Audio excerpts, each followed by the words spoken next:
Hi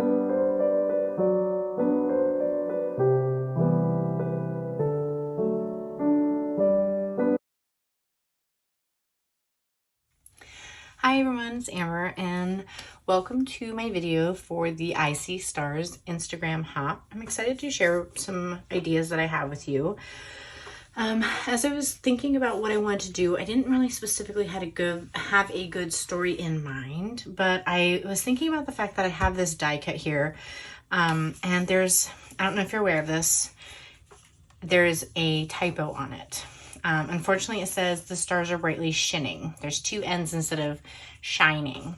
And because they realized their mistake, everyone received a digital copy, which is awesome. But I was kind of thinking of some ways that we could play with this, with maybe some mixed media.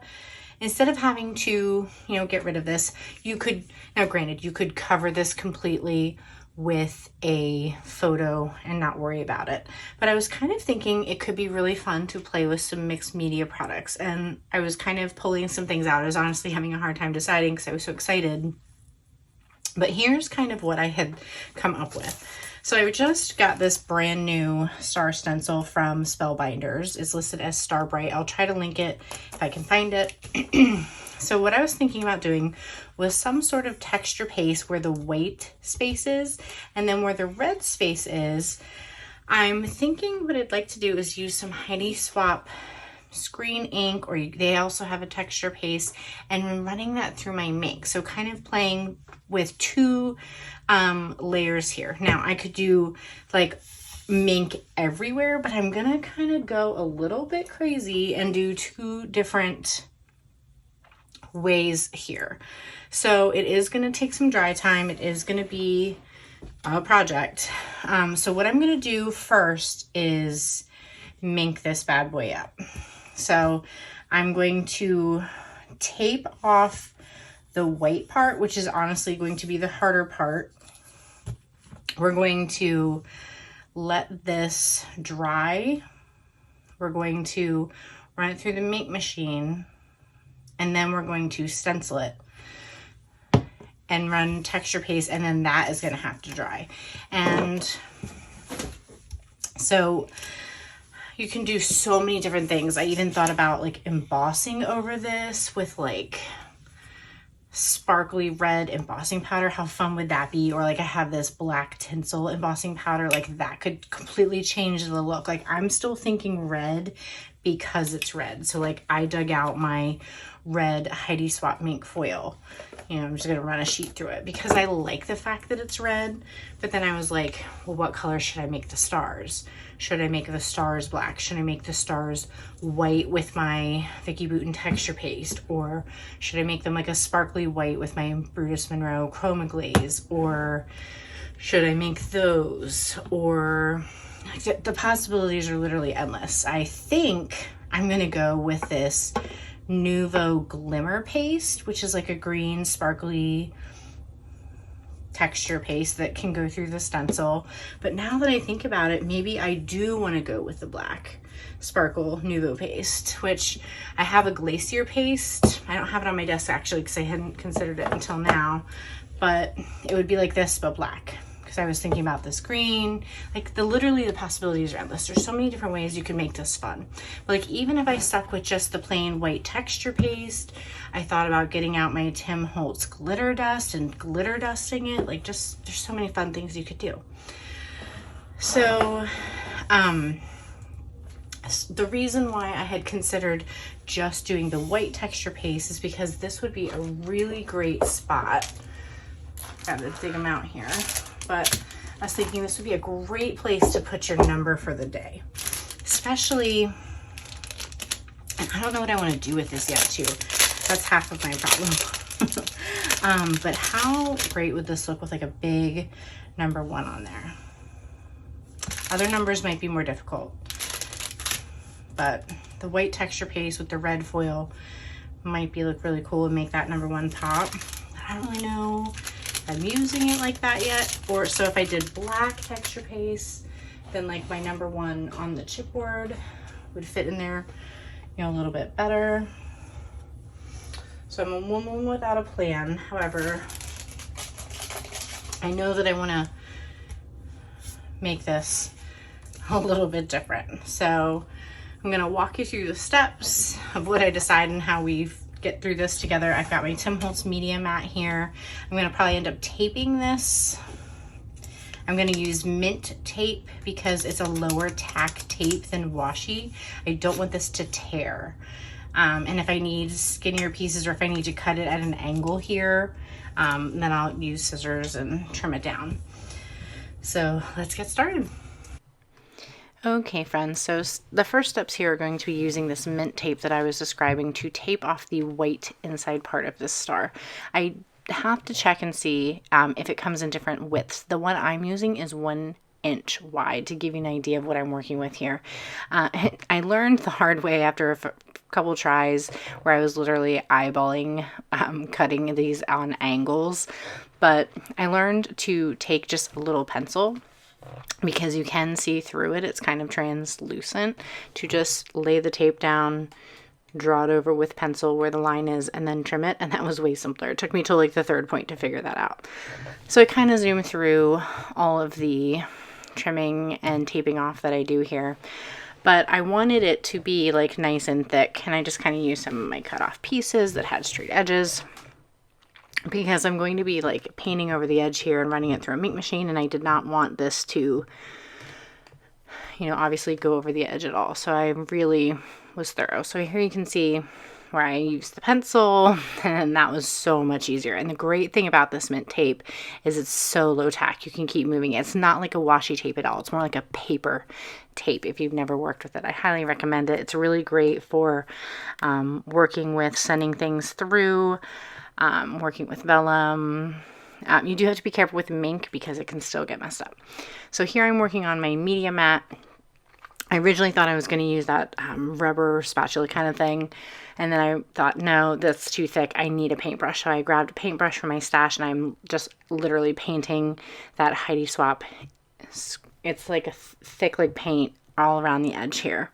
And it kind of made a mess there, and I didn't want to put the star back down underneath, so I kind of moved to a different position. I let it go on thick, and then I kind of tried to smooth it out as best as I could. And honestly, this did not take very long to dry at all. I would say within 5 minutes, it was completely ready to go. So I got a measurement of what I needed my Mink paper to be. I have just a small 6-inch roll there. So I have my carrier sheet. At one point, if you're wondering why I have paper in there, at one point I accidentally got ink on the inside of my carrier sheet. So I used 2 pieces of paper to send it through. So here's the big reveal, and I really love the way it came out. You can see the brush strokes, but I think it actually looks really cool. So I'm going to hold it up so you can kind of get a little bit of a close-up and see kind of how it looks. So it kind of gives it a little bit of a texture in a way with the brush strokes, but I was actually really, really happy with it because it was sort of an experiment with you guys to see how this would come out, and came out at least as good as I was hoping. And the brush strokes were kind of a nice bonus. It kind of just, like I said, was a neat look. So I'm giving you a nice close-up there as best I could. So the next step is going to be, I decided to go ahead and switch it up and go with the black sparkle paste. So this took me forever actually. So I have no video of me taping it off, but it's a close up there. So I taped the stencil to the star from behind. I taped the stencil down to the media mat, and then I did the same thing where I, you know, taped all around the outside, but it was a little bit easier. On the bottom where the stencil was not like over top of the minked area, I did put some copy paper to protect the tape from being on top of the Mink because it was going to peel off. I did test a little area and it kind of ripped up a little bit. So I'm just using my spatula, spreading the glacier paste all around. It's like a texture paste. And then here, I'm removing this. I believe this is like a live look. I don't have this sped up at all. So you can kind of see, I wanted you to be able to look at what it looked like in the taping, since I didn't, pardon me, I didn't show you what it looked like when I taped it because it did take a while. So I taped over the stencil where the red lines would be so that the texture paste wouldn't go inside the stars. Hopefully it's easy to see. It's kind of hard to explain. But there at the bottom, like I said, I used copy paper under the tape over the edge of the star so that the tape wouldn't be completely over the minked part and ruin all that hard work we had just done. I'm so sorry. So I did see a spot there that I felt, I guess, needed to be smoothed out a little bit better. And this actually came out really, really well. I only had one star at the bottom that kind of got messed up. You can see the really big one at the bottom had like a big blob. So I must not have been pushing down very well. But I'm just kind of giving you a close up there so you can see what it looks like. If you've never worked with the Nuvo Glacier paste, they have glimmer paste as well. I really love it.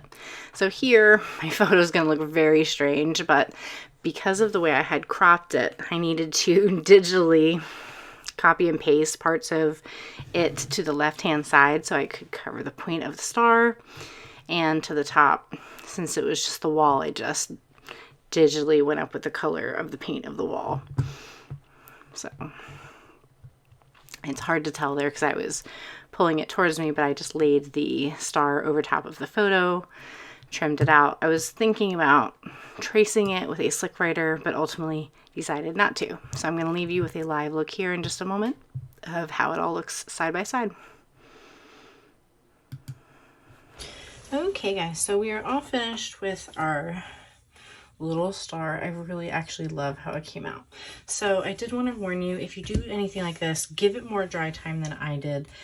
Even though this texture paste was dry to my finger, like I was touching it and not getting any residue, when I turned my photo over onto it and trimmed it out, I got a ton of my glitter paste, Nuvo paste on the photo. So I had to reprint it and cut out a second one.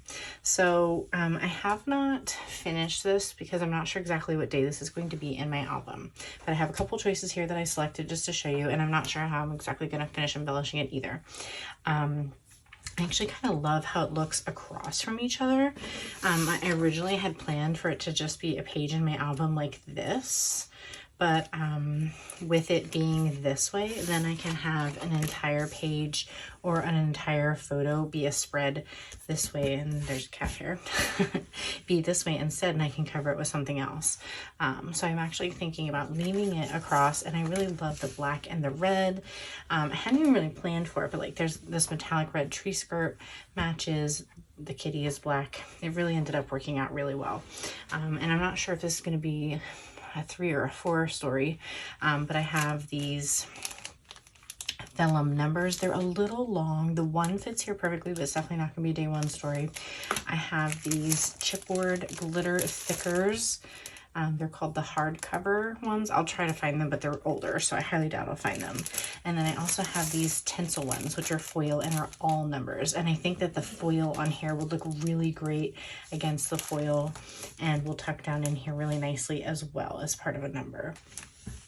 So that's kind of where I'm leaning towards embellishing once I eventually get there. But the point of this is to show you how to embellish this star. So I hope you had fun with it. I hope you are willing to go outside your comfort zone, and I hope you have fun with it.